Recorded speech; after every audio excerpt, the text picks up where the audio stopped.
As of recently, I became way more interested in politics and social issues. And I talk to people my age and people are always asking like, well, why do you care so much, or why should I care? And I don't really know how to answer the question. I'm not sure that it even needs to be explained why you should care about what's going on in the world and what's going on in the communities and certain problems that are in the world or in your communities. I want to paint a picture for you. Imagine you are 45 years old. You have a family, you have a house, so you're paying a mortgage, your kids are in schools, they're in public schools, but you're not satisfied with your cost of living. You're not satisfied with the education system. You're not satisfied with the crime in your state or in your cities. You don't feel safe or confident in your circumstances. And your kids overhear you complaining one day about this, and your kids ask you, Mom or Dad, have you ever tried to do anything about this? Or what have you done about this? How have you contributed to making this better? Most people would say nothing. Most people just complain about their communities, their politics, their government, everything. They complain about everything, but they don't actually help it. They don't try to make a difference. Because everyone likes to diagnose problems, but nobody likes to try to treat them. It's literally like the Bible verse that the laborers are few, but the harvest is plenty. I think the verse goes something like that. A lot of us have this habit of identifying a problem, but we don't do anything at all to try to contribute to finding a solution to this problem. And a lot of people think that politics and civic engagement is for other people. That's someone else's problem. That's not mine. I'll complain about it, but I'm not going to actually get my hands and feet dirty trying to work on these things. And I think that that's a major mistake. I'm not even saying that everyone needs to go into politics or fully understand geopolitics and foreign affairs, but we should be aware of them, especially be aware of our communities, and we should want to do our fair share of good to make things better, especially young people, because we are the future of this world. I mean, it might be cliche, but we literally are the future. And I think that every young person should be an active citizen. Maybe not all of us go into politics, maybe not all of us start businesses, maybe not all of us start nonprofits, but we should all do something. We should all volunteer. We should all spread information. We should all make sure that we are aware of what's going on and just knowing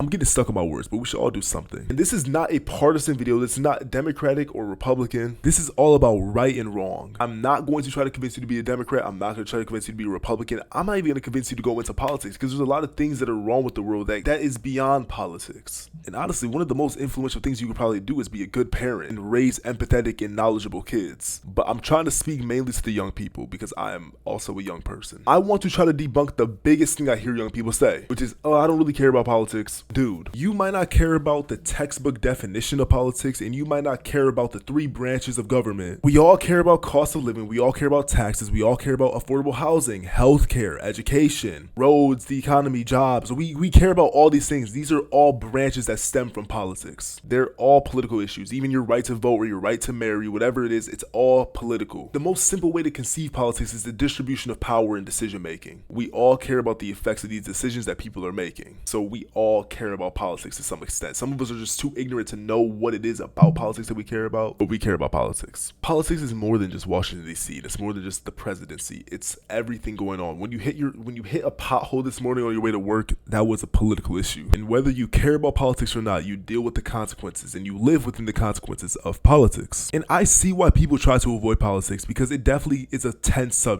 It's exhausting. It can turn into a fight, and it is constantly misrepresented in the media, and it's just this game of like tug and war, and it's really, really toxic. We live in a really toxic political climate right now. Not sure if it was ever not toxic. And a lot of people that are really into politics are always stressed out. They're always just pissed about something. And so I see why people will see that and be like, well, why would I want to involve myself in this if I don't have to? And it's a really great privilege as Americans to be able to be so disengaged, but it doesn't mean it's right to do so just because we have the privilege to do so. And whether you're into politics or not, elections are still happening, decisions are still being made. You might as well be aware of them, and you can also play a role in the outcomes. I guess, sure, your one individual vote is not that consequential, but in the grand scheme of things, every vote does matter because we do influence the people around us. So like someone like me, like, yeah, I get one vote technically, but from all the conversations I have, the impact that I have on people, I probably had like 10, 15 votes maybe, because educated people educate the people around them. I was just talking to my mom about the Michigan Senate race and who to vote for. I just told her, don't vote for this person, vote for that person, and she's probably gonna do that. So I basically just doubled my vote, and that's actually how politics is constantly manipulated because of who people listen to. But that's a different topic. The point is that we all know that there are problems in society, problems that need solving, and a lot of these problems are not our fault. It's not Gen Z's fault that a lot of these things are true, but guess what? It's still our problem. We have inherited these problems. The problems also will not be solved correctly without engaged citizens. Politicians can do whatever they want to when citizens are unengaged or disengaged, whatever the proper word is. We need to be aware of what's going on and we need to act accordingly. We do need to hold our politicians accountable. We do need to push for reforms and changes in areas that need them. And we need to set our cities, our counties, our states, and our country up for success, for a more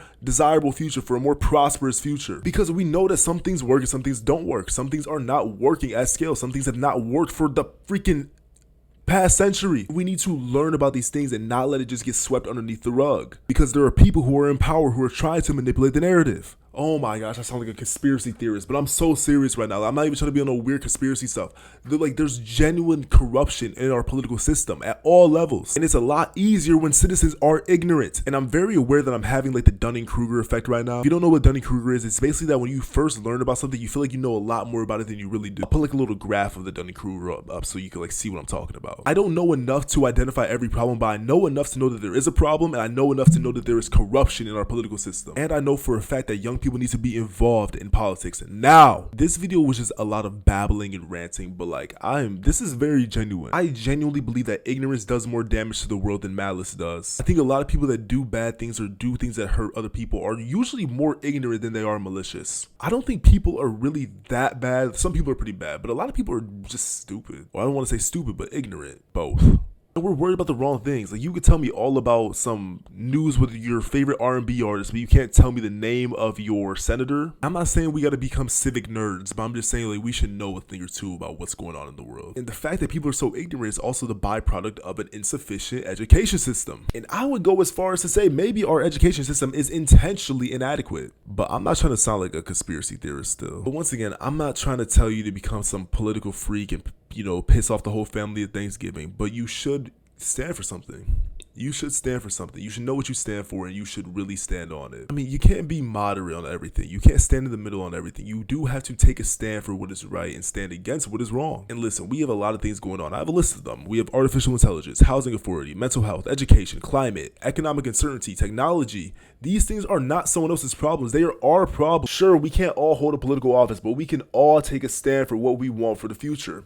And this is one thing that I'll say about Democrats and Republicans, is that even though we see the world differently, we all have the same goal, which is a better America. And listen, Gen Z is the future, and I'm not sure if the future is in good hands with us unless we decide to be better. I mean, someone in our generation has to become president one day. And that is terrifying, imagining a Gen Z president. But honestly, I'm not even sure what the thesis of this video is exactly, but all I know is that we do need to step up, we need to care, we need to be more involved. And that's why I'm starting this channel, because I want to talk about politics in a way that people can understand it. And I want to educate people and teach people how to keep up with politics, how to keep up with social issues, and how to actually make a change in your communities. But anyways, that is it for this video. I will talk to you guys next time.